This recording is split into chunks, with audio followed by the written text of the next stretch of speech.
আসসালামু আলাইকুম ওয়া রাহমাতুল্লাহি ওয়া বারাকাতুহু।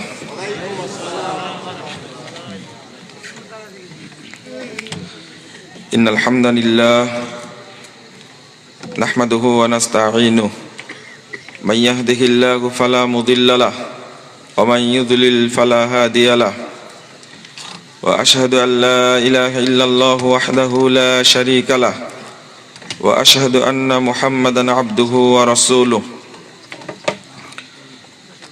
أما بعد فأعوذ بالله من الشيطان الرجيم اهدنا الصراط المستقيم صراط الذين أنعمت عليهم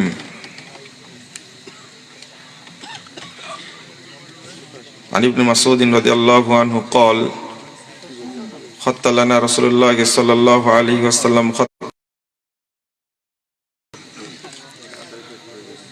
وقال هذه سبل على كل سبيل شيطان يدعو إليه وقرأ وأن هذا صراطي مستقيما فاتبعوه ولا تتبعوا السبل فتفرق بكم عن سبيله ذلكم وصاكم به لعلكم تتقون।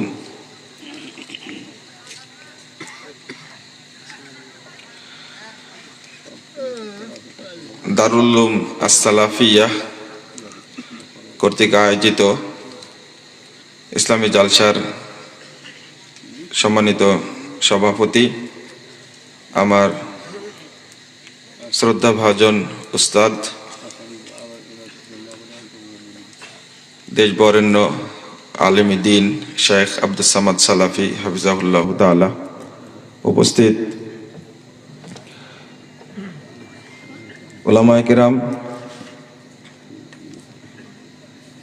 কিছুক্ষণ আগেই বক্তব্য শুনলেন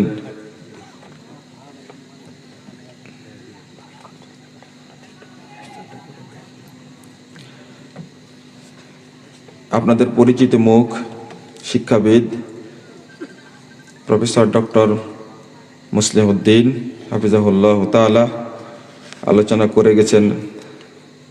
আমার বন্ধুবর ডক্টর ইমাম উদ্দিন, আরও অনেকেই, অতিথিবৃন্দ, সুধীবৃন্দ, সামনে উপবিষ্ট শ্রদ্ধেয় মুসলিম ভ্রাতৃমণ্ডলী এবং আমার প্রাণপ্রিয় ছাত্র ও যুবক ভাইয়েরা, পর্দার আড়ালের মা ও বোনেরা, সকলকে আজকের এই সম্মেলনে আন্তরিক অভিনন্দন জানাচ্ছি। আল্লাহর কাছে দোয়া করছি, আল্লাহ আপনি আমাদের এই সম্মেলনকে কবুল করে নিন, আমিন। যারা আয়োজন করেছেন, সময় এবং শ্রম দিয়েছেন, এবং আপনারা যারা শীতের রাত্রিতে দূর দূরান্ত থেকে এসেছেন, আল্লাহ রাব্বুল আলামিন আমাদের আপনাদের সকলকে জান্নাতুল ফেরদাউসের মেহমান হিসাবে কবুল করে নিন, আমিন। বন্ধুরা আমার,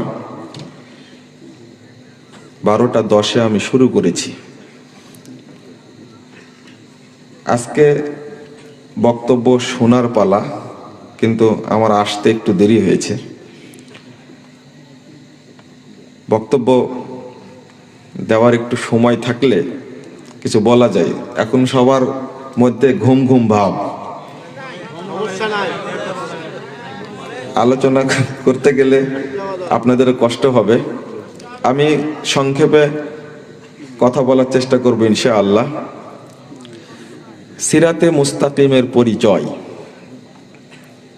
আমার এই বিষয়ের মধ্যে আনুষঙ্গিক কিছু বিষয় আসবে ইনশাআল্লাহ। যত সংক্ষেপে পারা যায় উপস্থাপন করার চেষ্টা করব ইনশাআল্লাহ। ওয়া মা তাওফীকি ইল্লা বিল্লাহ আলাইহি তাওয়াক্কালতু ওয়া ইলাইহি উনীব। আমরা যারা উপস্থিত আছি, শুনছি, আলোচনাটা বুঝার চেষ্টা করব এবং বাস্তবে আমল করার চেষ্টা করব ইনশাআল্লাহটা জোরে হলো না ইনশাআল্লাহ। আলহামদুলিল্লাহ, আল্লাহ তুমি কবুল করো, আমিন। আমরা প্রতিদিনই পড়ি ইহদিনাস সিরাতাল মুস্তাকিম। এটা আমাদের কাছে পুরাতন আয়াত না, নতুন আয়াত না। আয়াতটা পুরাতন না নতুন? পুরাতন।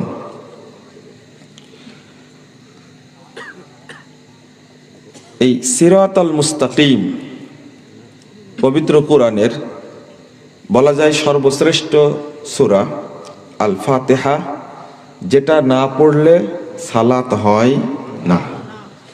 প্রত্যেক রাকাতে ইমাম মুক্তাদি সবাইকে এই সূরাটি পড়তে হয়। কেউ যদি কোনো রাকাতে এই সূরা না পড়ে তাহলে তার সালাত হয় না। রাসূলুল্লাহ সাল্লাল্লাহু আলাইহি ওয়াসাল্লাম বলছেন, 756 নম্বর হাদিস সহিহ বুখারীতে এসেছে, লা সলাতা লিমান লাম ইয়াকরা বিফাতিহাতিল কিতাব। এই আবশ্যক করলেন কেন? এর তাৎপর্যটা কি? প্রথম কথা হলো যে এই সূরার প্রথম অংশে তাওহীদ আছে। কি আছে? তাওহীদ। কেউ যদি তাওহীদের স্বীকৃতি না দেয় তাহলে অন্য কোনো ইবাদত করে লাভ হয় না। তাওহীদের স্বীকৃতি বলতে আলহামদুলিল্লাহি রাব্বিল আলামিন, এটা তাওহীদে রুবুবিয়্যাহ। আর রহমানির রহিম, মালিকি ইয়াউমিদ্দিন, এটা হলো তাওহীদ আসমা ওয়া সিফাত। ইয়্যাকা না'বুদ ওয়া ইয়্যাকা নাস্তাঈন, এটা হলো তাওহীদে ইবাদাহ বা তাওহীদে উলুহিয়্যাহ।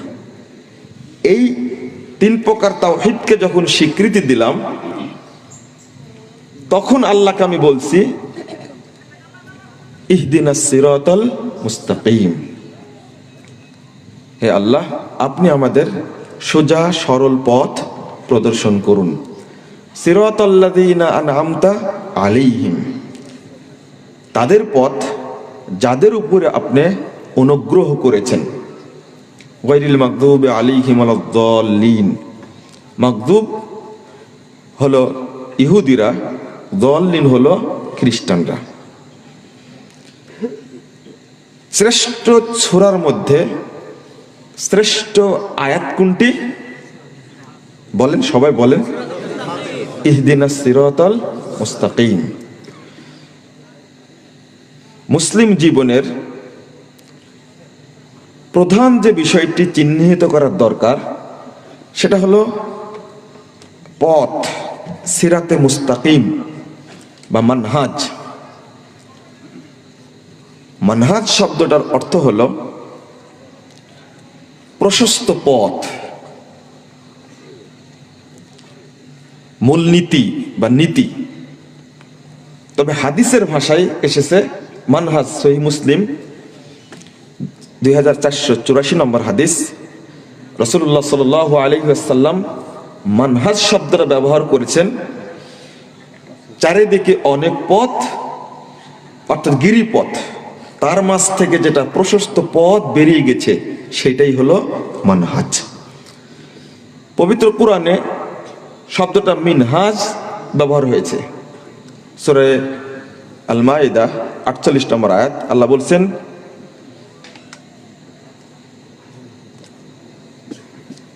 লিকুল্লিন জাআলনা মিনকুম শিরআতাও ওয়া মিনহাজা, আমি তোমাদের প্রত্যেকের জন্য নীতি নির্ধারণ করেছি, ওয়া মিনহাজ, এবং যে প্রশস্ত পথ, কোন পথে তোমরা চলবে সেটাও আমি আল্লাহ নির্ধারণ করে দিয়েছি, চিহ্নিত করে দিয়েছি। সিরাতে মুস্তাকিম, এই সোজা সরল পথ বলতে আমরা কোনটাকে বুঝবো? আজকে তো পথ অনেক, যেটা মুহাম্মদ রাসূলুল্লাহ সাল্লাল্লাহু আলাইহি ওয়াসাল্লাম দেখিয়ে গেছেন, স্পষ্ট বলে গেছেন। ইবনু মাসউদ রাদিয়াল্লাহু আনহু বলছেন, 4142 নম্বর হাদিস মুসনাদে আহমদের মধ্যে এসেছে, খত্তালানা রাসূলুল্লাহ সাল্লাল্লাহু আলাইহি ওয়াসাল্লাম খত্তা, আল্লাহ রাসূল একটা সোজা দাগ টানলেন, টানার পরে বলছেন, হাদা সাবিলুল্লাহ, এইটা আল্লাহর রাস্তা। সুম্মা খাত্তা খুতুতান আন ইয়ামিনিহি ওয়া আন শিমালিহি, অতঃপর তার ডানে এবং বামে অনেকগুলো রেখা টানলেন, দাগ টানলেন। এরপরে বলছেন, ওয়া হাদিহি সুবুলুন আলা কুল্লি সাবিল শাইতান ইয়াদউ ইলাইহি। মনে রেখো, এই প্রত্যেকটি পথে শয়তান বসে আছে, সে তার দিকে ডাকছে। এই শয়তান কোন শয়তান? উত্তর দেন। হ্যাঁ, আলেম শয়তান। এর আগে আমি বক্তব্য বলেছি, রাগ করবেন না, একটু শুনে নেন। শয়তান মিনাল জিন্নাতি ওয়ান নাস, এটা কয়েকটা আয়াতে আছে। মানুষ শয়তান আর জিন শয়তান। আমি বললাম এখানে কোন শয়তান? সহিহ বুখারীর 2য় খণ্ডের 1049 পৃষ্ঠায় একটা লম্বা হাদিস বর্ণিত হয়েছে। রাসূলুল্লাহ সাল্লাল্লাহু আলাইহি ওয়াসাল্লাম সেই হাদিসে গিয়ে বলছেন, যখন হুযায়ফা রাদিয়াল্লাহু আনহু প্রশ্ন করলেন যে এর পরে কি কোনো অকল্যাণ আছে, আল্লাহ রাসূল বলছেন যে হ্যাঁ, কওমুন ইস্তান্নুনা বিগাইরি সুন্নতি ওয়া ইয়াহতাদুনা বিগাইরি হাদিয়ি। তারপরে বলছেন দুআতুন আলা আবওয়াবি জাহান্নাম মান আজাবাহুম ইলাইহা কাযাফুহু ফিহা। রাসূলুল্লাহ সাল্লাল্লাহু আলাইহি ওয়াসাল্লাম বলছেন, দুআত, দায়ীর বহু বচন দুআত, বহু দায়ী, বহু আলেম ও জাহান্নামের দরজায় দাঁড়িয়ে থেকে মানুষকে ডাকবে, এদিকে আসো এদিকে আসো। নিজেই জাহান্নামের দরজায় আছে, আবার মানুষকে বলছে এদিকে আসো। মানা যাবাহুম ইলাইহা, তাদের দিকে যেই সাড়া দিবে, কাযাফুহু ফিহা, তারা তাকে ধরে জাহান্নামের মধ্যে আছাড় দিবে। আছাড় দেওয়া বুঝেন তো? একটা ফেলে দেওয়া আর আছাড় দেওয়া একরকম না। কাযাফুহু ফিহা, জাহান্নামের মধ্যে ফেলে দিবে। এরা কারা? হুযায়ফা বললেন, ইয়া রাসূলুল্লাহ সিফহুম লানা, তাদের পরিচয় বলুন। রাসূলুল্লাহ সাল্লাল্লাহু আলাইহি ওয়াসাল্লাম বলছেন, ওহুম মিন জিলদাতিনা ওয়া ইয়াতাকাল্লামুনা বিআলসিনাতিনা। পরিচয় কি? আমাদের মতোই চামড়ার মানুষ হবে, আমাদের ভাষায় তারা কথা বলবে। সহিহ মুসলিম এসেছে 2য় খণ্ডের 76 পৃষ্ঠায় রাসূলুল্লাহ সাল্লাল্লাহু আলাইহি ওয়াসাল্লাম বলছেন, একটা পার্থক্য আছে, কুলুবুহুম কুলুবু শায়াতিন ফি জুসমানি ইনস। তাদের অন্তরটা হবে শয়তানের অন্তর, কিন্তু দেহটা হবে কার? মানুষের। এই জন্য বললাম যে প্রত্যেকটা পথে বসে আছে যে শয়তান, এই শয়তান কি মানবরূপী শয়তান না আলেম রূপী শয়তান? দায়ী যারা রাসূলুল্লাহ সাল্লাল্লাহু আলাইহি ওয়াসাল্লাম নিজেই ব্যবহার করেছেন। এইটা পথ দেখার পরে, যেটা ইবনু মাজাতে এসেছে, রাসূল সাল্লাল্লাহু আলাইহি ওয়াসাল্লাম ফাওয়াদা ইয়াদাল ইয়ামনা আলাল আওসাত, সোজা রেখাটার উপরে ডান হাত রেখে বলছেন, ও আন্না হাযা সিরাতি মুস্তাকিমা ফাত্তাবিউহু ওয়া লা তাত্তাবিউস সুবুল। দলিল পেশ করছেন রাসূলুল্লাহ সাল্লাল্লাহু আলাইহি ওয়াসাল্লাম, সূরা আনআম 153 নম্বর আয়াত। ও আন্না হাযা সিরাতি, নিশ্চয় এই সোজা রাস্তাটি আমার রাস্তা। সিরাতি, আমার রাস্তা। ফাত্তাবিউহু, তোমরা এই রাস্তারই অনুসরণ করবে। ওয়ালা তাত্তাবিউস সুবুল, অন্য অন্য রাস্তার অনুসরণ করো না। যদি করো ফাতাফাররাকা বিকুম আন সাবিলি, আমি যে রাস্তাটি দেখালাম এই রাস্তা থেকে তোমরা বিচ্যুত হয়ে যাবে, পথভ্রষ্ট হয়ে যাবে। এরপরে যেটা বললেন আল্লাহ রাব্বুল আলামিন বলছেন, যালিকুম ওয়াসাকুম বিহি লাআল্লাকুম তাত্তাকুন। এটা আল্লাহর পক্ষ থেকে ওসিয়ত, এটা নসিহত নয়, ওসিয়ত। আল্লাহ ওসিয়ত করছেন, লাআল্লাকুম তাত্তাকুন, কোন পথে তুমি পা বাড়াবে, কোন পথে চলবে। তাফসীর করতে গিয়ে মুহাদ্দিসগণ বলছেন, যে তাত্তাকুন আন আহলি দাল্লাহ ওয়া আহলিল আহওয়া, যারা পথভ্রষ্ট তাদের থেকে সাবধান থাকো, যারা বেদাতি তাদের থেকে সাবধান থাকো। ওয়াল ফিরাকিদ দাল্লাহ, যত পথভ্রষ্ট দল আছে তাদের থেকে সাবধান থাকো। এটা আল্লাহর পক্ষ থেকে ওসিয়ত। এজন্য আল্লাহ রাব্বুল আলামিন আমাদের চাইতে বলেছেন ইহদিনাস সিরাতাল মুস্তাকিম। তবে আরেকটা কথা, শুধু চাইলে হবে না, আমাদের একটা স্বভাব আছে যে চাইলেই তো পাবো না। সূরা আনকাবুত একেবারে শেষ আয়াতটি,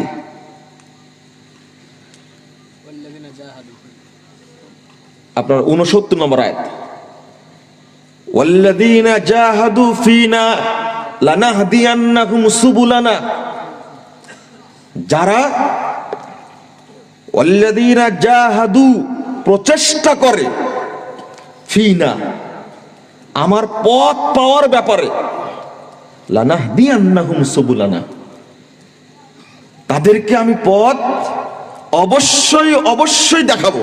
আল্লাহু আকবার। কে বলছেন এটা? আল্লাহ। তো আমার তো প্রচেষ্টাই নাই, মুখে পান চাবাচ্ছি আর মুড়ি চাবাচ্ছি আর বলছি যে কোনো একটা দলে থাকলেই হলো, যে কোনো একটা পথে থাকলেই হলো, তাই না? বলি না? আল্লাহ বললেন একটা, সাবধান করলেন ওই পথটা চিনার ব্যাপারে। যাই বলেন ইহদিনাস সিরাতাল মুস্তাকিম, এটা একটা দোয়া, মূল জান্নাতের পথ। জান্নাতের পথ যেটা, সেটা চাইতে বলছেন আল্লাহ রাব্বুল আলামিন। কোরআনের আয়াত পড়লে এমনিতেই আসার হয়, এমনিতেই প্রভাব পড়ে। আলহামদুলিল্লাহ। যদি অন্তর থেকে পড়া হয় যে আমি সিরাতে মুস্তাকিম চাচ্ছি, তাহলে আল্লাহ রাব্বুল আলামিন অবশ্যই দিবেন। আর একটা হলো প্রচেষ্টা, আমি তো দেখলাম না, কেন কথাগুলো বললাম? আরেকটু এগিয়ে যাই। ঘুম ঘুম ভাব থাকলে একটু সচেতন হন।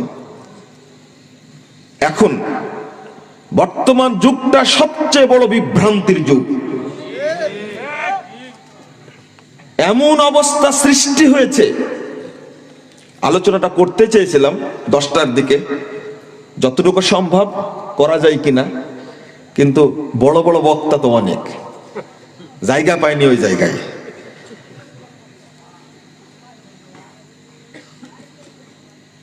বিভ্রান্তি কোন জায়গায়? আর কয়েকটি কথা বলিনি, তারপর একটু বিস্তারিত বলছি। আমাদেরকে প্রথম সিরাতে মুস্তাকিম পেতে হবে। আর একজন বললেন যে আমরা সবাই এক ট্রেনের যাত্রী, মক্কায় চলে যাব, কেউ ফার্স্ট ক্লাস, কেউ সেকেন্ড ক্লাস, কেউ থার্ড ক্লাস, কিন্তু গন্তব্য কোথায়? মক্কায়। আমার প্রশ্ন হলো, আপনি কি ওই ট্রেনের টিকিট কেটেছেন না ওই ট্রেনের যাত্রী হয়েছেন? আগে তো এটা নাকি, যাত্রী হওয়ার জন্য টিকিট কাটার দরকার না? First class, second class, third class পরে মক্কায় যাবে এই ট্রেন, এইটা কি আপনি নির্ধারণ করেছেন? আমি মনে বুঝাতে পারলাম না আপনাদেরকে। আগে ওইটা বুঝেন। আমি তো ট্রেনে উঠতেই পারিনি, তো মক্কায় যাব কি করে? আগে পথটা ঠিক করি। উদাহরণ চমৎকার, কিন্তু শুভঙ্করের ফাঁকি, এর মধ্যে বিভ্রান্তি লুকিয়ে আছে। আমি তো তাকে পথ চিনাতে পারিনি। বন্ধুরা আমার, এমন ভাবে বলছেন আল্লাহ রাব্বুল আলামিন, কত শর্ত করছেন। সিরাতাল্লাযীনা আনআমতা আলাইহিম, তাদের উপরে আল্লাহ ইনআম করেছেন, রহম করেছেন। এখানে ছোট্ট কথাই বলি, না বললে হয় না। আমরা এই পথটা পাবো কি করে? 60 বছর যাবত সালাত আদায় করছি, জামাতের সাথে ফরজ সালাতে 60 বছরে একদিনও সূরা ফাতিহা পড়ার সুযোগ হয়নি। বুঝেননি আপনারা? একদিনও সুযোগ হয়নি।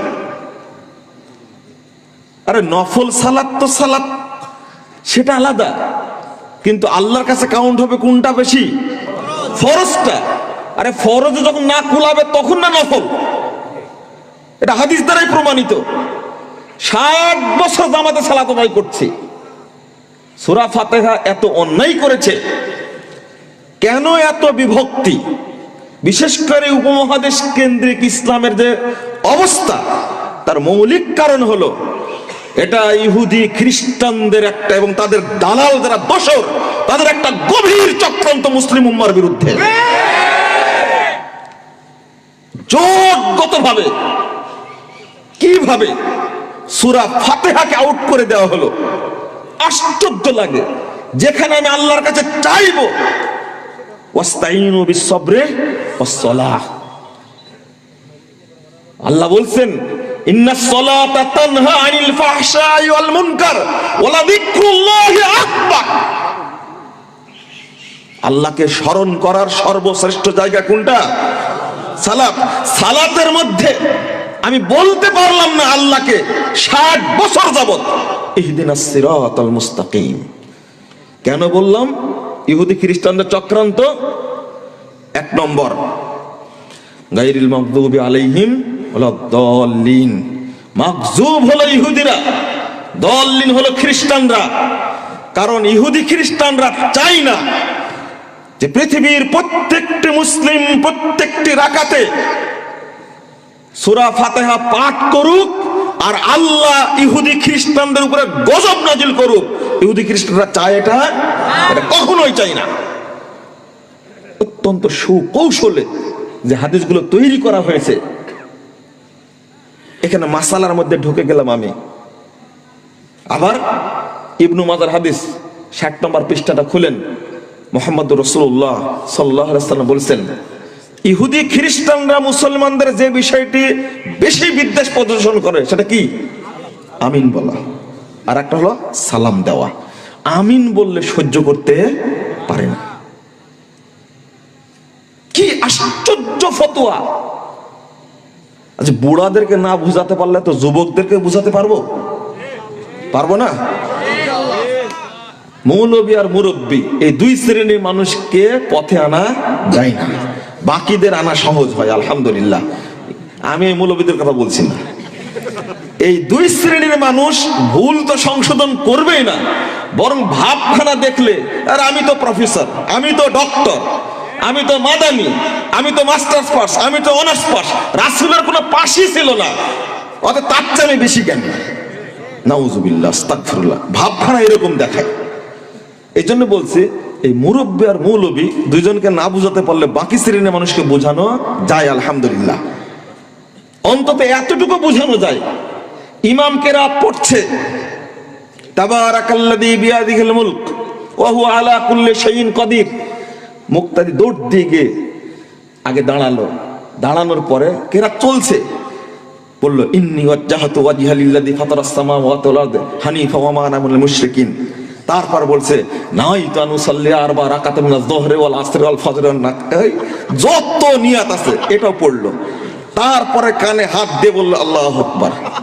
এবার বলছে সুবহানাকাল্লাহুম্মা ওয়া তাবারাকাসমুকা ওয়া তাআলা জাদ্দুকা লা ইলাহা গায়রুকা। এই যে 3টা পড়ার পরে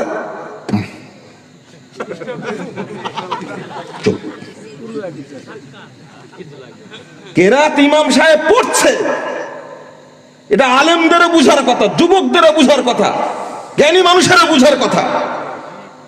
কোরআন তেলাওয়াত ইমাম সাহেব পড়া অবস্থায় যদি কেরাত পড়া না জায়েজ হয়, তুমি 2টা ভুয়া দোয়া বলেছো, জাল, মিথ্যা, বানোয়াট বলেছো। যেটা সানা পড়েছো, আবু দাউদ, ইমাম আবু দাউদ বলছেন, আলবানী বলছেন সহিহ, আবু দাউদ রাহিমাহুল্লাহ বলছেন এর ত্রুটি আছে। যাক, এরপরেও সহিহ ধরে নিলাম, কিন্তু 3টা ভুয়া দোয়া 2টা হলেও একটা সহিহ বলল, এই 3টা কোনো দোষ করলো না, দোষ করলো কি সূরা ফাতিহা। আরে ফজর মাগরিব এশায় না দোষ, কিন্তু এশার সালাতে পরের 2 রাকাত কি দোষ করলো? মাগরিবের সালাতে তৃতীয় রাকাতে কি দোষ করলো? জোহর আসরের 4 রাকাত কি দোষ করলো? 4 8 রাকাত কি দোষ করলো?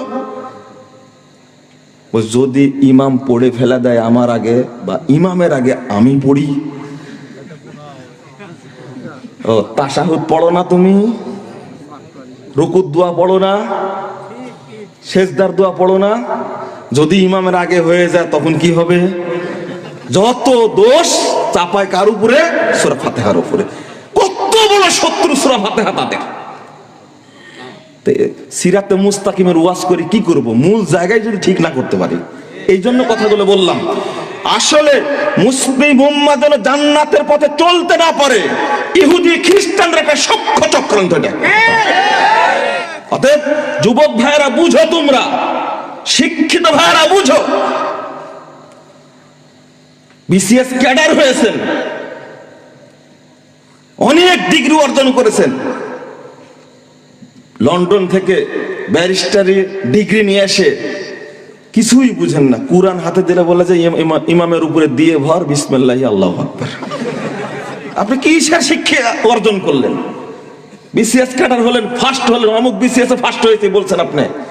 একটু চিন্তা করেন, আল্লাহকে বলতে পারবেন আপনি যে ইমামের উপরে দিয়ে ভর, বিসমিল্লাহ আল্লাহু আকবার? এমনি বলে ইক্তেদাই তো ভেজাল ইমাম। আপনি জবাবটা দিবেন কি করে? আগে বলছি, এই কথাগুলো বলার পিছনে কারণ হলো সালাত শ্রেষ্ঠ ইবাদত, সেখানে আগে দৃঢ়তার সাথে বুকে হাত বেঁধে আগে আল্লাহকে বলুন ইহদিনাস সিরাতাল মুস্তাকিম, এটা বলা শিখুন, তারপরে আশা করেন আমি জান্নাতের পথ পাবো ইনশাআল্লাহ। সিরাতাল্লাযীনা আনআমতা আলাইহিম, তারা কারা? সূরা নিসা 69 এবং 70 নম্বর আয়াত আল্লাহ বলছেন ওয়া ইউতিল্লাহা ওয়ার রাসূল ফাউলাইকা মাআল্লাযীনা আনআমাল্লাহু মিনান নাবিয়্যিন ওয়াস সিদ্দিকিন ওয়াশ শুহাদা ওয়াস সালিহিন ওয়া হাসুনা উলাইকা রাফিকা। আল্লাহ বলছেন তারা হলেন নবীগণ, তারা হলেন সিদ্দিকগণ, তারা হলেন সৎ বান্দাগণ, তারপরে বলছেন শহীদগণ ও শুহাদা ও সালেহিন, আগে শহীদগণ তারপর সালেহ বান্দা। তাহলে এই 4 শ্রেণীর মানুষের পথ আমি চাইলাম। যদি আমাদের পথটা সালাফদের পথের মতো না হয়, তাহলে আমল করে ইবাদত করে কোনো লাভ নেই, দরকার নাই। আল্লাহ রাব্বুল আলামিন শর্ত করেছেন এক জায়গায় না, কয়েক জায়গায়। 1 নম্বর সূরা বাকারা 137 নম্বর আয়াত আল্লাহ বলছেন ফাইন আমানু বিমিসলিমা আমানতুম বিহ ফাকাদ ইহতাদাও, যদি তারা ঈমান আনে অনুরূপ যেভাবে তোমরা ঈমান এনেছো। আল্লাহ বলছেন সাহাবায়ে কেরামকে, তোমরা যেভাবে ঈমান এনেছো তারা যদি ওইভাবে ঈমান আনে তাহলে তারা হেদায়েত পাবে। যদি না ফাইন তাআল্লাহু ফাইন্নামা হুম ফি শিকাক, তাহলে তারা হঠকারিতার মধ্যেই থাকলো। রাসূলুল্লাহ সাল্লাল্লাহু আলাইহি ওয়াসাল্লাম যেটা বলে গেছেন, আরেকটা আয়াত শুনুন। আল্লাহ রাব্বুল আলামিন এখানে শর্ত করলেন সাহাবায়ে কেরাম যেভাবে ঈমান এনেছেন আমাদেরকে ঈমান ওইভাবেই আনতে হবে। এটা হলো বড় শর্ত। যদি না আনি তাহলে আমরা হেদায়েত পাবো না। আজকে অসংখ্য দলে বিভক্ত হয়েছি, আমি চিনতেও পারি না, ভাবতেও পারি না। দ্বিতীয় আয়াতে চলুন। আল্লাহ রাব্বুল আলামিন বলছেন সূরা লুকমান 15 নম্বর আয়াত, ওয়াত্তাবি সাবিলা মান আনাবা ইলাইহি। আল্লাহ বলছেন যে তুমি তার পথের অনুসরণ করো যে আমার দিকে অগ্রগামী। অর্থাৎ সাহাবায়ে কেরাম উদ্দেশ্য। রাসূল সাল্লাল্লাহু আলাইহি ওয়াসাল্লাম বলেছেন খায়রুন নাসি করনি সুম্মাল্লাযিনা ইয়ালুনাহুম সুম্মাল্লাযিনা ইয়ালুনাহুম ওয়া ফি রায়াতিন সুম্মাল্লাযিনা ইয়ালুনাহুম। সবচেয়ে উত্তম মানুষ আমার যুগের মানুষ, তারপরের যুগ, তারপরের যুগ, তাহলে রাসূলুল্লাহ সাল্লাল্লাহু আলাইহি ওয়াসাল্লামের যুগ, সাহাবীদের যুগ, তাবেঈদের যুগ এবং তাবেঈদের যুগ।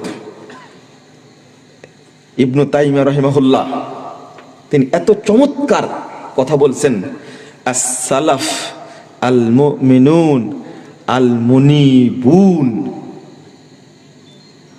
ফায়াজিবু ইত্তিবাউ সিরাতিহিম। আল্লাহু আকবার। তিনি বলছেন সালাফ ওই প্রকৃত মুমিন যারা আল্লাহর দিকে অগ্রগামী ধাবিত, আর তাদের পথের ইত্তেবা করা আমাদের উপরে কি ওয়াজিব। 20 নম্বর খণ্ডের 500 নম্বর পৃষ্ঠা ফতোয়া ইবনে তাইমিয়া, আপনি খুলুন। এখানে বলার উদ্দেশ্য হলো এটা যে শুধু এই আয়াত আমরা সূরা তওবার 119 নম্বর আয়াত পড়ে বলি কি, ইয়া আইয়ুহাল্লাযীনা আমানু কুনু মা'আস সাদিকিন, তোমরা সত্যবাদীদের সাথে থাকো। আমি পীর, আমার বাপ পীর, আমার দাদা পীর, পাঁচ দাদা পীর, তার দাদা পীর, অর্থাৎ তাদের সাথে থাকো। এই কত বড় গাঁজাখুরি ব্যাখ্যা, চিন্তা করতে পারছেন আপনি? হ্যাঁ, ব্যাখ্যার তো একটা সীমা আছে।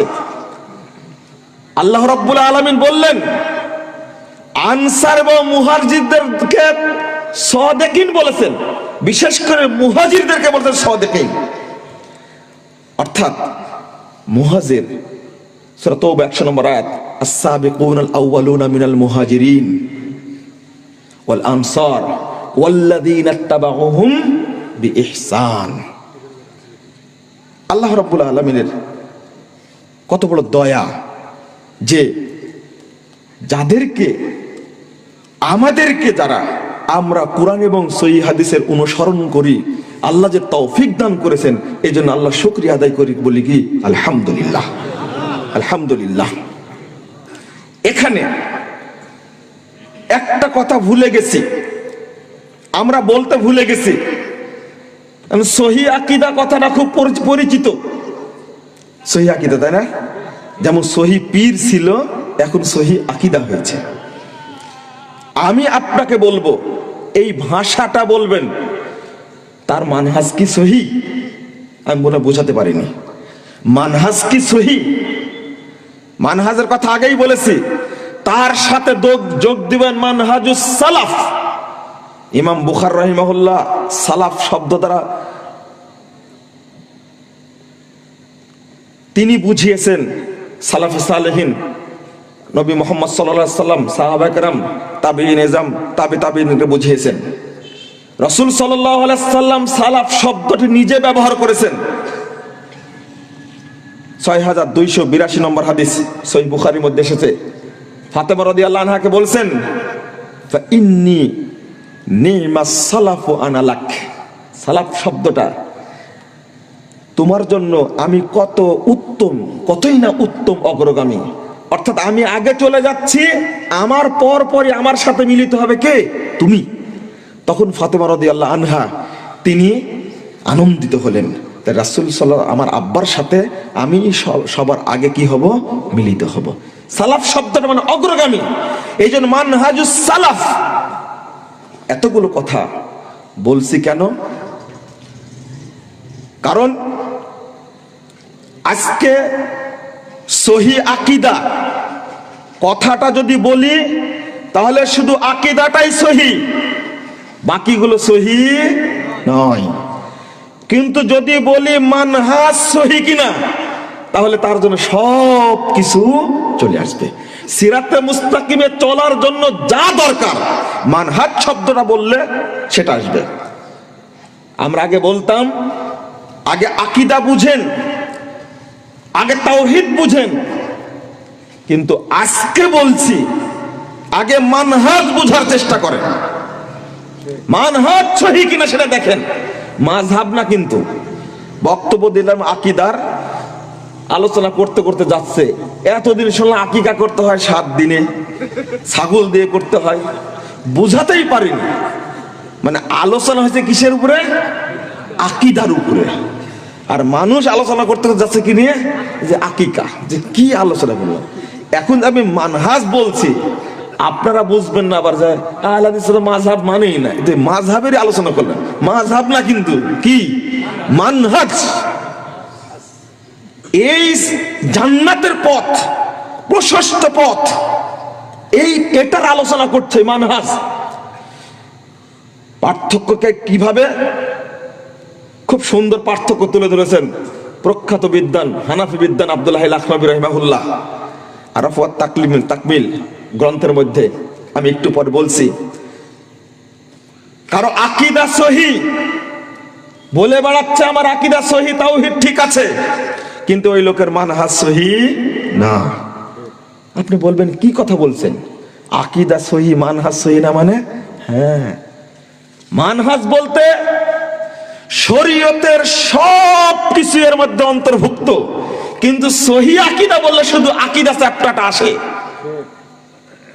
এখন পার্থক্য যদি বলি, আকীদা একজন আলেমের সহি, কিন্তু আহলে হাদিসদের প্রতি যে এত বিদ্বেষ, সালাফিদের প্রতি এত বিদ্বেষ, সালাফিদেরকে দেখতেই পারে না, আহলে হাদিসদেরকে গালিগালাজ করে না? আছে না?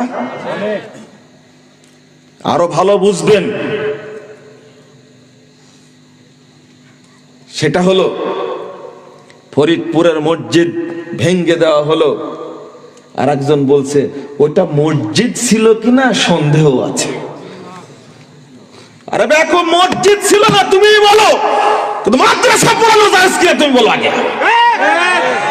কি মাদ্রাসা পড়ানো জায়েজ? মসজিদটা ভেঙ্গে দিল, ছোট্ট একটা মেম্বার আছে, তোমার চোখে পড়েনি? সারা পৃথিবীর কোটি কোটি মানুষের চোখে পড়েছে, তোমার চোখে পড়লো না কেন? এটা তোমার মানহাজ সহি না, তোমার আখলাক সহি হতে পারে। কেন এটা বললো? দুই, মসজিদ আল্লাহর ঘর, জোরে আমিন বলা, বুকে হাত বাঁধা, রফুল আয়দান করা যদি অপরাধ হয়, আর এই অপরাধের কারণে যদি মসজিদ ভেঙে দেওয়া হয়, তারা সুযোগ পেলে শিয়াদের মতো কাবা ঘর ভেঙে দিবে ওরা। আমি সেই দিনই বক্তব্য, তারপরে 2 দিন পরে জুমার খুতবায় বলেছি, যারা এই কুলাঙ্গারের মতো মুসলমান দাবি করে, যারা মসজিদকে এইভাবে টুকরো টুকরো করে ছিন্ন ভিন্ন করে শেষ করে দিয়েছে, বুখারী ছিল, মুসলিম ছিল, কোরআনের পাতা কোরআন ছিল, সেখানে সবগুলো ফেলে দিয়েছে, কত রাগ গুসা, টিনগুলোকে কুবায় কুবা কেটেছে। এরা কখনো মুসলমান হতে পারে না, এরা ইহুদি খ্রিস্টানদের চাও খারাপ। এদের ব্যাপারে কথা বলবে না কেন? প্রথম বলার দরকার ছিল জাতীয় মসজিদ বাইতুল মুকাররম থেকে। বলেছে না? বলেনি। নীরব সমর্থন দিচ্ছে তারা। আহলে হাদিস ভাইরা, আপনারা সারা দেশে যত আহলে হাদিস আছে আলহামদুলিল্লাহ, একটা ঝাঁকুনি দিলে অনেক কিছু করা যায়। কিন্তু আমিও তো আলোচনা করি, কিন্তু আমরা যারা মানুষের সামনে দাঁড়াই, আমরা ব্যর্থ, এক টেবিলে বসতে ব্যর্থ হয়েছি।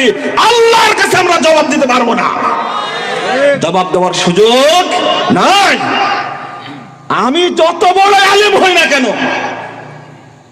আহলে হাদিস মসজিদ নাম আহলে হাদিস না, কিন্তু কোরআন এবং সহিহ হাদিসের চাষ সেখানে হয়। কিছু মানুষ তৈরি হয়েছে, ওই মসজিদে একদিন এমন ভূমিকা পালন করবে, ফরিদপুর সহ আশেপাশের জেলাগুলিতে কোনো বেদাতি থাকবে না ইনশাআল্লাহ, কোনো মাজার পূজা থাকবে না ইনশাআল্লাহ, কবর পূজা থাকবে না, পীর পূজা থাকবে না, শিরক পূজার গোষ্ঠী থাকবে না, সবগুলো আহলে হাদিস হয়ে যাবে ইনশাআল্লাহ। একদিন টাইম আসবে ইনশাআল্লাহ। কিন্তু আমাদের যে দায়িত্ব ছিল ঐক্যবদ্ধভাবে দাঁড়িয়ে যাওয়া, প্রধানমন্ত্রী বরাবর অন্তত স্মারকলিপি দেওয়া, আহলে হাদিসরা আলেমরা ঐক্যবদ্ধ হয়েছে।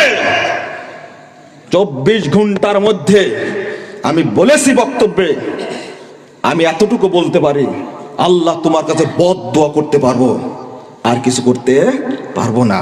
দোয়া করার সুযোগ আছে, জেলখানায় রাখলেও দোয়া করা যায়, যতই কষ্ট দিক না দোয়া করা যায়। মাজলুমের দোয়া আল্লাহ কখনো ফেরত দেন না। দোয়া একদিন কবুল হবে ইনশাআল্লাহ, হবে। আপনি চিন্তা করেন একটু, আমি সহি আকীদার কথা বলছি, কিন্তু মসজিদ পুড়িয়ে দেওয়া হলো, আমার মুখ থেকে একটা কথা বের হলো না। ব্যাখ্যা দেওয়া হলো কি, আর এক কুলাঙ্গার বলছে, ওকে আমি কুলাঙ্গারই বলবো, বলি এটা হলো মসজিদে জেরা। মসজিদে জেরা তার ভেঙ্গে দিয়েছে। তুই তওবা কর, না হলে তোর উপর আল্লাহ গজব নাজিল করবে। আল্লাহ যদি হেদায়েত নসিব থাকে তোর, আল্লাহ তোকে তো হেদায়েত দেয়। আল্লাহর ঘরকে তুই মসজিদে জেরা বললি কেন? মসজিদে জেরা কাকে বলে? যেখানে ইসলামের বিরুদ্ধে, কোরআন সুন্নাহর বিরুদ্ধে, নবী রাসূলের বিরুদ্ধে সমালোচনা হয়, ইসলামের ক্ষতি করার উদ্দেশ্য হয়, সেইটাকে মসজিদে জেরার বলা হয়। ওখানে কি রাসূল সাল্লাল্লাহু আলাইহি ওয়াসাল্লামের বিরুদ্ধে বলা হয়, না রাসূলের সুন্নাহ প্রতিষ্ঠা করার জন্য তারা সংগ্রাম করছে? তোমরা 14 গোষ্ঠী মিলে বাংলাদেশটাকে শিরক বিদআতের আখড়া বানানোর চেষ্টা করছো। একজন আহলে হাদিস বাংলাদেশে থাকলে সেই শিরক বিদআতের আখড়া ভাঙার চেষ্টা করো মৃত্যু পর্যন্ত ইনশাআল্লাহ।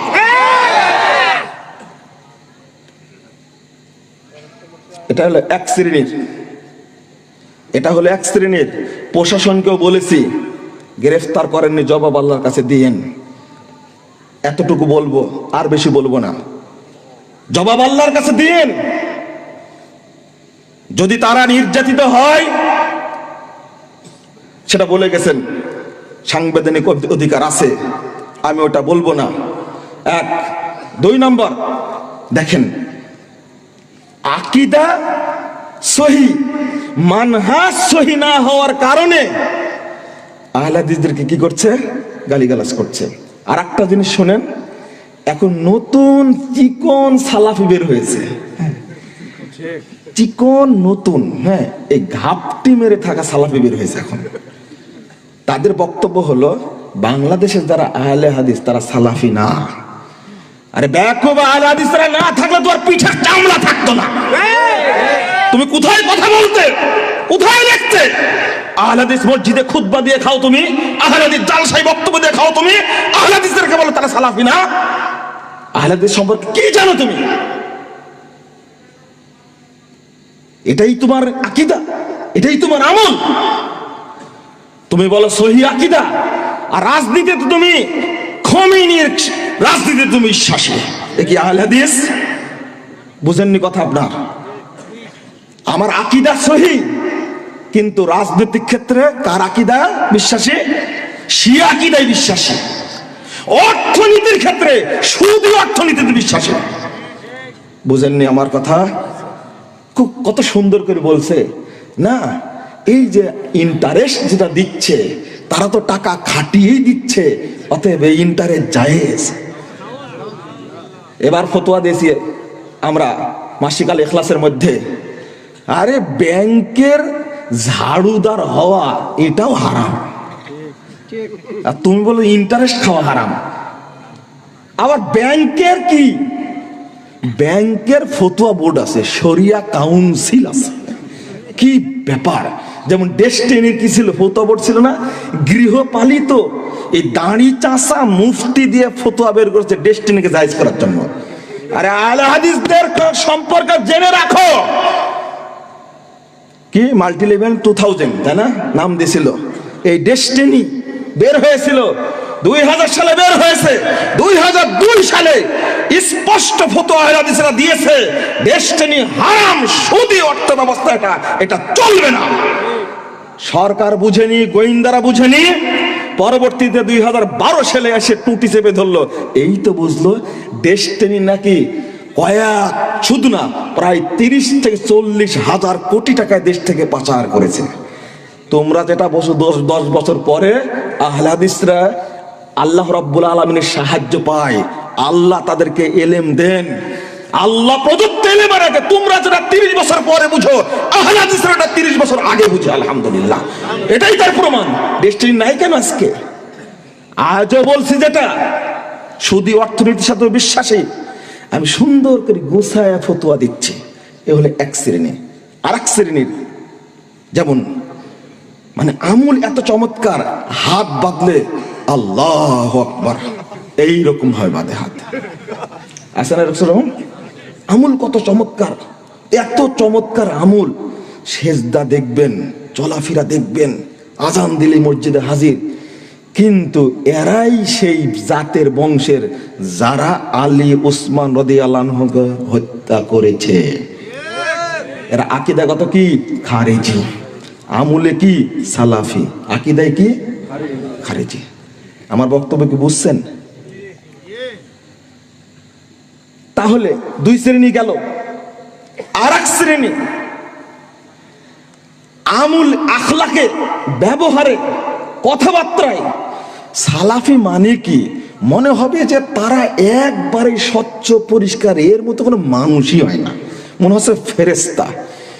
এটার আমুল আখলাক, কথাবার্তা এত সুন্দর করে আদর যত্ন করে, বিড়ালের মতো আদর করবে আপনাকে। কিন্তু এরা পাক্কা বেদাতি আর মাজার পূজারি। মাজারেও সেজদা করে, কবরেও সেজদা করে, মূর্তির কাছে সেজদা করে, ভাস্করের কাছে সেজদা করে, মানে কোনো জায়গা বাদ নাই। আছেন এরকম মানুষ? মাজারে তো হুক্কা খায়। এই তরুণ ছেলেরা তোমাদের বলছি, যুবতীরা যারা আছে তাদেরকে বলছি, এই এই জটালা, মদখোর, তাড়িখোর, এই বেকুবের কাছ থেকে, মাজার থেকে ফিতা নিয়ে এসে তুমি হাতে বেঁধে রাখো। হ্যাঁ, তুমি তরুণ মানুষ, তোমার এই অপবিত্র, এই একটা জাত শয়তান জটালা, কোনোদিন নামাজ পড়ে না, 30 বছর গোসল করেনি, দুর্গন্ধের শেষ নাই। ওর এই অপবিত্র ফিতা নিয়ে এসে তুমি তোমার পবিত্র হাতে বেঁধেছ। ছেলেরাও বাঁধে, মেয়েরাও বাঁধে, ফ্যাশন শুরু করেছো তুমি। হ্যাঁ, তোমার লজ্জাও নাই, শরমও নাই। সি সি সি। এই যতগুলো মাজার আর খানকা আছে, যতগুলো কবরের খানকা আছে, সবগুলোতে তারা বসে থাকে দুনিয়ার বাটপার, সবগুলো গাঁজাখোর, মদখোর, অপবিত্র, পেশাব করে পানি নেয় না, পায়খানা করে পানি নেয় না, 30 বছর গোসল করেনি। ওর কাছ থেকে তুমি নিয়ে আসো। তোমার শরমও নাই, লজ্জাও নাই। ওই ফিতা যদি তুমি হাতে বাঁধো, তুমি 70 বার গোসল করলে তুমি পবিত্র হবে না। একটা তো শিরকে ফিতা, এটা তুমি ওর গাছে বেঁধে রাখো। তোমার একটু শরম নাই, লজ্জা নাই এটা। এর পীর ফকির আমি বলেছি, ওই জায়গায় গিয়ে এই মুরব্বী এত চমৎকার ব্যবহার, কথা এত মোলায়েম, কিন্তু সেজদা করে কোথায়? মাজারে। দান করে কোথায়? মাজারে, খানকায়, সেজদা ওই জায়গায় পড়ে থাকে। এই এক শ্রেণী। আর এক শ্রেণী কি খুব চমৎকার, ওইটা না বললে হবে না, না ওটা তো বলে ফেললাম। আরেক শ্রেণী হলো গর্বের সাথে পরিচয় দেয়, আমরা আমুলে হানাফি, আর আকীদায় হলো মাতুরিদি, আর মানহাজে দেওবন্দি। এক শ্রেণীর মানুষ বলে কি, সব মাজার পূজারীরা, কবর পূজারীরা হলো বেরলভী, আর সব পীর পূজারীরা হলো দেওবন্দি। কিন্তু আহলে হাদিসদের 12টা বাজানোর জন্য সবাই কি এক, রসুনের পাশা সব এক জায়গায় হয়ে যাবে একবারে, যদি শুধু আহলে হাদিসের বিরুদ্ধে যায়। কোথায় তাদের আকীদা? লজ্জাও করে না, শরমও করে না। আহলে হাদিস ভাই, তোমাকে বলছি, হে তরুণ, তোমাকে বলছি, আগামী দিন তোমাকে সময় নিতে হবে 10 বছর। 10 বছরে এমন কোন ঘর থাকবে না বাংলাদেশের যেখানে তুমি কোরআন এবং সহিহ হাদিসের দাওয়াত পৌঁছাতে পারবে না। এই টার্গেট নিয়ে সামনে আগাতে হবে। আমরা তো চাচ্ছি যে আমরা অন্তত দার্সের খেদমত করে যদি 1000 দক্ষ আলেম তৈরি করতে পারি, যারা মানহাজ বুঝবে, যারা আকীদা বুঝবে, যারা উসুল বুঝবে, যারা ইলমে হাদিস বুঝবে, এই শ্রেণীর মানুষ যদি তৈরি করা যায় 1000-এর মতো, বাকি 10 বছরে বাংলাদেশে শিরক বেদাতের ভিত উপড়ে ফেলা যাবে ইনশাআল্লাহ। ওই কর্মসূচি দরকার। দেখেন আর-রাফা তাকবিল বইয়ের 386 পৃষ্ঠায় আব্দুল্লাহ লাখনবী রাহিমাহুল্লাহ তিনি বলছেন, কামিন হানাফিয়ুন ফিল ফুরু মুতাজিলিউন আকীদা। বলছে অনেক হানাফি বলেছে শাখা প্রশাখা হানাফি, কিন্তু আকীদায় কি মুতাজিলি।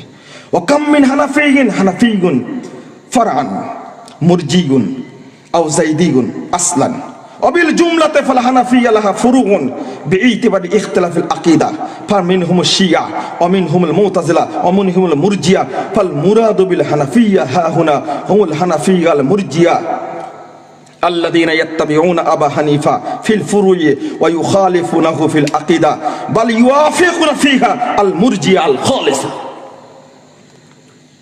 তিনি সংক্ষেপে বলছি যে তারা ফুরুই মাসালায় হানাফি, আবার কি কেউ কেউ মুরজি, কেউ কি জাইদি। জাইদি মানে শিয়াদের একটা উপদলের নাম কি জাইদি। আসলে যদি বলে অবিল জুমলাতে ফিল হানাফিয়া লাহা ফুরুউন বিইতিবারি ইখতিলাফিল আকীদা, হানাফিরা অনেকগুলো ভাগে বিভক্ত আকীদার কারণে। তারপর বলছে ফামিনহুম শিয়া, ওদের মধ্যে শিয়া আছে, মুতাজিলা আছে, মুরজিয়া আছে। ফাল মুরাদু বিল হানাফিয়া হাহুনা, এখানকার যে আলোচনা সেটা হুমুল হানাফিয়াল মুরজিয়া আল্লাযিনা ইয়াত্তাবিউনা আবা হানিফা ফিল ফুরু ওয়া ইউখালিফুনা ফিল আকীদা।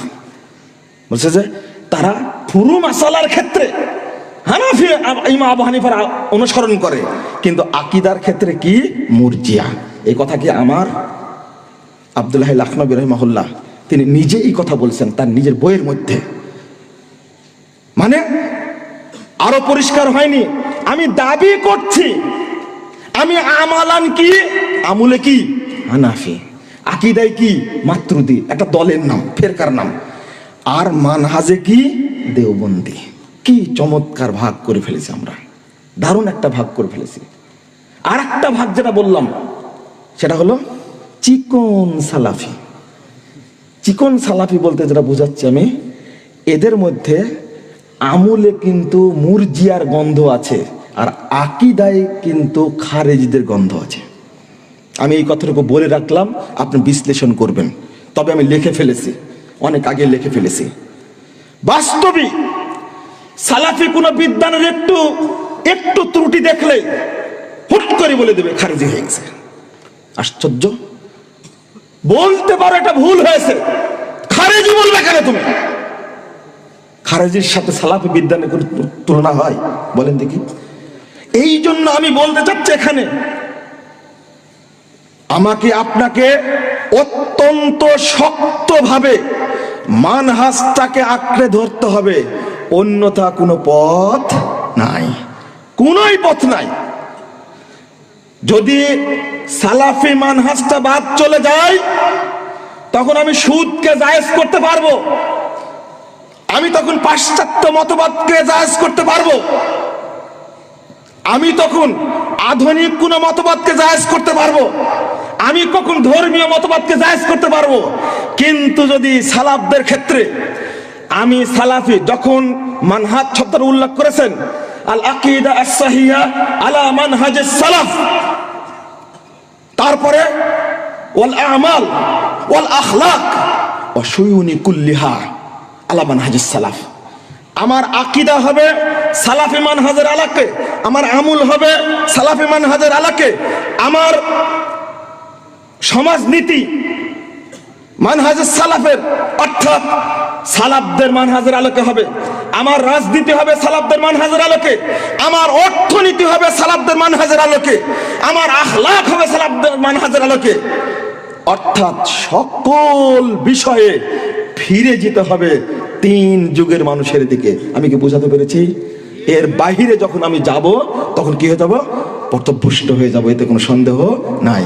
আল্লাহ বলছেন ওমাই ইউশাকিকির রাসূল মিন বাদি মা তাবায়্যানা লাহুল হুদা ওয়া ইয়াত্তাবি গায়রা সাবিলিল মুমিনিন নুওয়াল্লিহি মা তাওয়াল্লা ওয়া নুসলিহি জাহান্নাম ওয়া সাআত মাসীরা। 115 নম্বর আয়াত সূরা নিসার মধ্যে খুলুন। আল্লাহ শর্ত করেছেন হেদায়েত প্রকাশিত হওয়ার পরে আমি দেখতে পাচ্ছি সহিহ বুখারী, মুসলিম, আবু দাউদ, নাসাই, তিরমিজি, ইবনে মাজাহ সহিহ হাদিসের ভান্ডার আমার সামনে উপস্থিত। রাসূলকে আমি মানছি না, ওয়ায়াত্তাবি গায়রা সাবিলিল মুমিনিন। এখানে যেটা ব্যাখ্যা দিতে চাচ্ছি, সালাফরা কোরআন এবং সহিহ হাদিসের যে ব্যাখ্যা দিয়েছেন ওই ব্যাখ্যা আমাকে গ্রহণ করতে হবে, এর বাইরে বোঝা যাবে না। তাহলে কি হবে? দুইটা শর্ত। ওয়াত্তাবি গায়রা সাবিলিল মুমিনিন, সাহাবা কেরাম তাবেঈন এজাম যে পথে চলেছেন এই পথের উল্টা যদি কেউ চলে, নুসলি ফানুয়াল্লিহি মা তাওয়াল্লা, ও যেদিকে চলতে চায় আমি চলার সুযোগ করে দেব, ওয়া নুসলিহি জাহান্নাম, অতঃপর তাকে আমি জাহান্নামে নিক্ষেপ করব। নাউজুবিল্লাহ। এখন যেটা প্রসঙ্গ সেটা হলো আপনি কিভাবে বুঝবেন? সালাফদের ব্যাখ্যা নেব। হ্যাঁ, ব্যাখ্যা তো আপনি করছেন, নিজের মতো ব্যাখ্যা করে ছেড়ে দিলেন, আর একটা জিনিসকে জায়েজ বলে দিলেন, সালাফদের ব্যাখ্যাকে 5 পয়সা দাম দিলেন না। যে না, যেমন উদাহরণ আপনাকে একটা দিব। আল্লাহ কোথায়? আরশে। কি সমাসীন না সমুন্নত? ছোট্ট একটু পার্থক্য দেখেন, কত জায়গায় এসেছে ফাস্তাও আলাল মিম্বার, আল্লাহ রাসূল সাল্লাল্লাহু আলাইহি ওয়াসাল্লাম মেম্বার উপরে বসলেন। তো সমাসীন মানে তো বসা, উপবেশন করা। কিন্তু আল্লাহর ক্ষেত্রে কি? আমি সালাফদের ব্যাখ্যা বুঝলাম না কেন? কি চমৎকার ব্যাখ্যা দিয়েছে দেখছেন। মানুষকে পথভ্রষ্ট করে কি করে? লা ইলাহা ইল্লাল্লাহ অনুবাদ করতে গিয়েই 12টা বাজেছে এই কলরবের গান দিয়ে। লা মাবুদা ইল্লাল্লাহ বিহাক্কিন ইল্লাল্লাহ না বলে গান বলছে কি? হাসবি রব্বি জাল্লাল্লাহ, লা মাহবুবা লা কি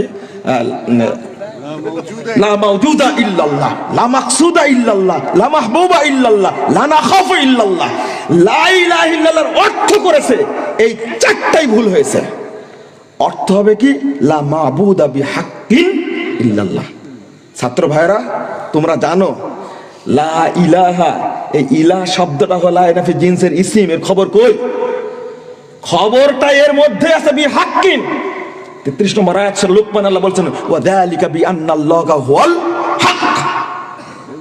আরবি যেটা বুঝে ব্যক্তি বুঝে, নরমালি বুঝবে যে এর অনুবাদ হলো আল্লাহ ছাড়া প্রকৃত কোনো মাবুদ নেই।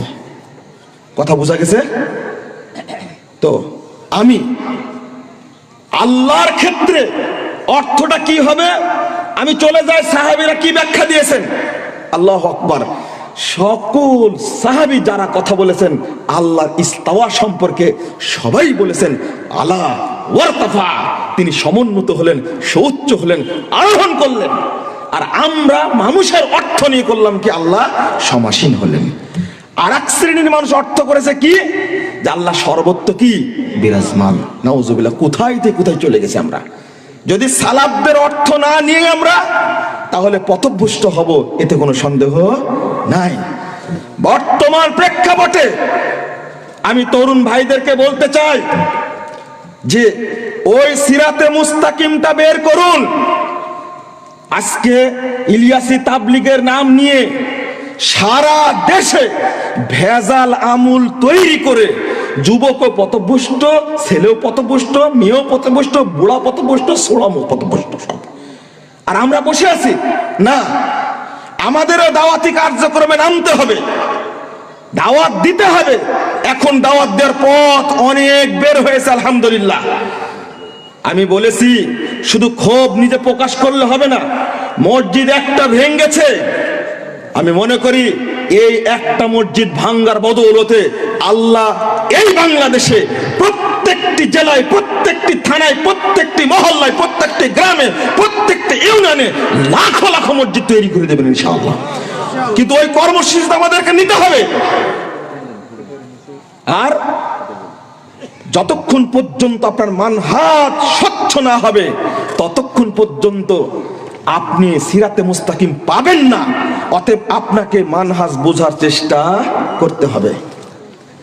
বিষয়টা আসলে মানুষ বলে, আমরা বইয়ে পড়েছি আল ইত্তেহাদ মাল ইখতিলাফ, এই সম্পর্কে বলতে গিয়ে ডক্টর মুস্তাদির সাহেব তিনি একটু এগিয়ে গিয়ে ভালো হতো, ঐক্যের কথা বলেছেন আলহামদুলিল্লাহ। আবার বলছে সবাই মিলে ঐক্য। কি চমৎকার সহি আকীদা, সবাই আমাদের ভাই, কাদিয়ানীরাও ভাই, শিয়ারাও ভাই। নাউজুবিল্লাহ। আচ্ছা ভাই বলতে বলতে কি এত দূর যেতে হবে? বগলু আর নামিস না তো, শিয়াই কেন বলা হলো? আবার কি কাদিয়ানি কেন বড় হলো? কাদিয়ানি কি মুসলমান? তাদের সাথে ঐক্য হয়? শিয়াদের সাথে ঐক্য হয়? ওদেরকে তওবা করতে হবে, মুসলিম হতে হবে আগে। শিয়ারা মুসলিম নয়, স্পষ্ট কথা। যারা আবু বকরকে গালি দেয়, ওমর রাদিয়াল্লাহু আনহুকে গালি দেয়, উসমান রাদিয়াল্লাহু আনহুকে গালি দেয়, যারা রাসূল সাল্লাল্লাহু আলাইহি সাল্লামের স্ত্রীদেরকে গালি দেয়, সাহাবীদেরকে গালি দেয়, তারা কখনো মুসলিম হতে পারে না। আমি ওই শিয়া আকীদা বিশ্বাস করি না। ও তরুণ ভাইরা, তোমরা এক শ্রেণীর মানুষ এখানে আছো যে ইরান সৌদি আরবকে গ্রাস করার জন্য প্রস্তুতি নিয়ে আছে, ইয়ামানের মাধ্যমে মক্কা মদিনাকে দখল করতে চায়। তার মধ্যে সবচেয়ে কুচক্রী ছিল এই সুলাইমানি। এই বদমাশটা মারা গেল আর তুমি শহীদ বলে স্ট্যাটাস দিলে। তোমার আকীদা ঠিক আছে? তোমার বাড়িতে এখনো নিউজ লেটার কেন? শিয়াদের বই পুস্তক পড়ো কেন তুমি? তোমার আকীদাকে পরিষ্কার করো। ইরানে ইসলামের বিপ্লব হয়নি, বরং ইসলামের বিরুদ্ধে বিপ্লব হয়েছে। কখনো ইরানকে ইসলামী রাষ্ট্র বলা যায় না, ওটা একটা পতিতালয়। তুমি জানো না বলে কথা বলো। সাক্ষাৎকার আছে আমার কাছে একটা, বাপ নিজের ছেলের নাম রাখছে আবু বকর ওমর, মেয়ের নাম রাখছে আয়েশা, কোনো অপরাধ নাই। এই সুলাইমানি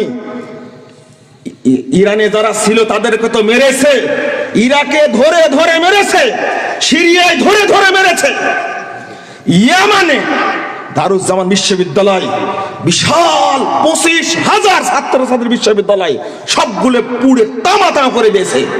আর তুমি এই শিয়া হুতিদের পক্ষ নিয়ে তুমি কথা বলো, সৌদি আরবের সমালোচনা করো।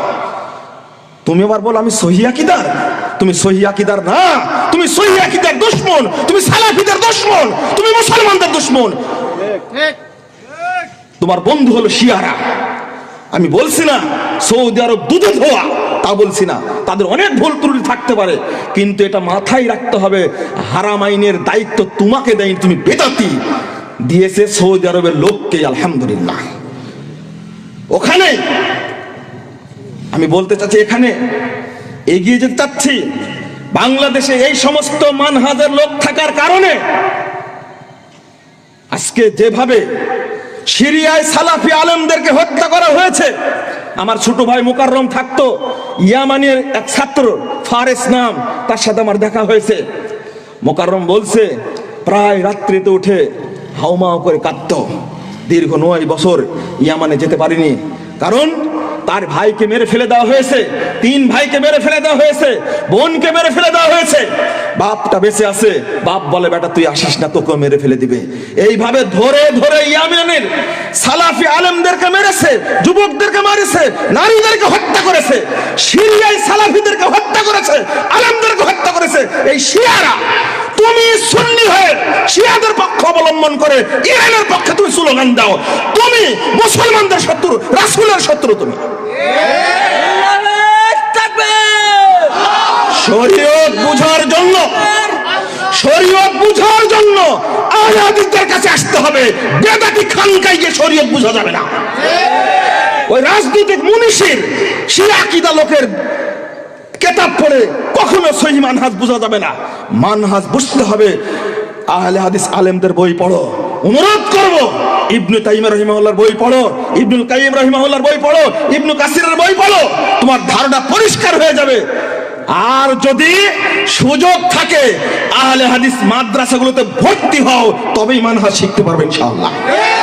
বন্ধুরা আমার, অনেক কথার মধ্যে যে কথাগুলো আলোচিত হচ্ছে, আমরা চাই ঐক্য, মুসলিম ঐক্য শুধু না, মুসলিম ঐক্য শুধু না, বাংলাদেশের ঐক্য শুধু না, সারা বিশ্বের মুসলিমদের ঐক্য চাই এই মর্মে। তবে দরকার আগে আলেমদের ঐক্য। আলেমরা সংখ্যায় কম, তারা যদি ঐক্যবদ্ধ হয় জনগণ এমনিতে ঐক্যবদ্ধ হবে ইনশাআল্লাহ।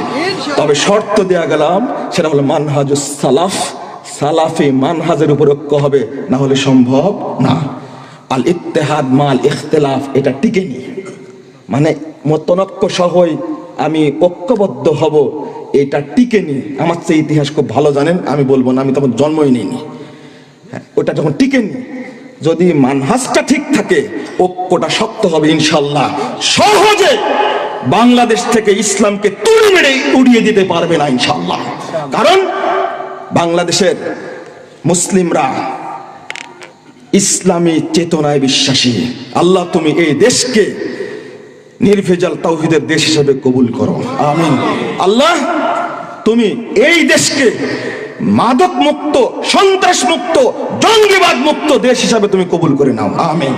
এখানে একটা কথা বলি ছুটে গেছে, আহলে হাদিসরা যখন দাওয়াতি কাজ করে থানায় থানায়, জেলায় জেলায়, এক শ্রেণীর টপিওয়ালা, এক শ্রেণীর মসজিদের খতিব, ইমাম আহলে হাদিসদেরকে জঙ্গি সন্ত্রাসী বানানোর জন্য থানায় লিস্ট দিয়ে থাকে। এরা হলো জাতির শত্রু, এরা দেশের শত্রু, এরা এই দেশকে উত্তপ্ত করতে চায় তারা। আহলে হাদিসরা জেএমবি জঙ্গি কোথায় পেয়েছো? আহলে হাদিসরা ওপেন দাওয়াতি কাজ করে থাকে, গোয়েন্দারা জানে আমাকে জেএমবি বলে লিস্ট দিয়েছে। কত বড় মুনাফিক চিন্তা করেন। আমার হাতের লেখা বই ভ্রান্তির বেড়া লেখা মধ্যে পুরো বইটা অধিকাংশ লেখা এই জেএমবি চরমপন্থী খারেজিদের বিরুদ্ধে লেখা। উনি বললেন এই বইটা পুরস্কার পেয়েছে, এই বই লেখে 20,000 টাকা করে। 2005 সালের 15 ডিসেম্বর তারিখের ঘটনা বলছে। আমার 14 পুরুষ আহলে হাদিস আর আমাকে বলছে কি জঙ্গি। একে সহ্য করা যায়? কত বড় মিথ্যাবাদী বলেন তো দেখি, কত বড় মিথ্য। আর আহলে হাদিস মসজিদগুলোকে পরিচয় করে কি বলে জানেন? এটা হলো শিয়া মসজিদ। রিকশাওয়ালা কি জানে শিয়া মসজিদ কোনটা? ভ্যান চালক কি জানে? কে শিখাইছে এইগুলো বলেন তো? ওই পাগড়িওয়ালারা শিখাইছে। আল্লাহ ওদেরকে হেদায়েত দান করুন, আমিন। আমরা আল্লাহর কাছে চাই, আল্লাহ তুমি আমাদেরকে এই বাংলাদেশটাকে কবুল করো, আমাদের জন্য নির্ভেজাল তাওহীদের বাংলাদেশ আল্লাহ তুমি কবুল করো। যারা কোরআন এবং সহিহ হাদিস বিরোধী কথা বলে তাদেরকে তুমি হেদায়েত দান করো। যারা শিরক বিদআতের সাথে জড়িত আল্লাহ তুমি তাদেরকে হেদায়েত দান করো। আজকের প্রোগ্রামটা মাদ্রাসার উদ্দেশ্যে দারুল উলুম সালাফিয়া এই নদামাটা প্রতিষ্ঠিত। আপনারা এই মাদ্রাসায় ছাত্র দেওয়ার চেষ্টা করবেন। তারা চেষ্টা করে, আমার কাছে নিউজ এসেছে, তারা চেষ্টা করে ভালোভাবে প্রতিষ্ঠানটা গড়ার জন্য। আর এই প্রতিষ্ঠানের সহযোগিতায় আপনারা শেষ দান হিসাবে কিছু দান করে দেওয়ার চেষ্টা করবেন, যেন প্রতিষ্ঠানটা পরিচালিত হয়। এই জন্য দোয়া করবেন, আল্লাহ তুমি কবুল করো, আল্লাহুম্মা আমিন। আমি কথা বলতে গিয়ে অনেক কথা বলে ফেলেছি, ক্ষমা চাই সবার কাছে। দোয়া করবেন আমাদের জন্য, সকল মুসলিম উম্মার জন্য, বিশেষ করে আহলে হাদিস ভাই যারা নির্যাতিত হচ্ছে তাদের জন্য দোয়া করবেন। আল্লাহ রাব্বুল আলামিন যেন তাদেরকে ধৈর্য ধারণ করার তৌফিক দান করে, আমিন ইয়া রাব্বাল আলামিন। সুবহানাকাল্লাহুম্মা ওয়া বিহামদিক, আশহাদু আল্লা ইলাহা ইল্লা আনতা, আস্তাগফিরুকা ওয়া আতুবু ইলাইকা। আসসালামু আলাইকুম ওয়া রাহমাতুল্লাহি ওয়া বারাকাতুহু।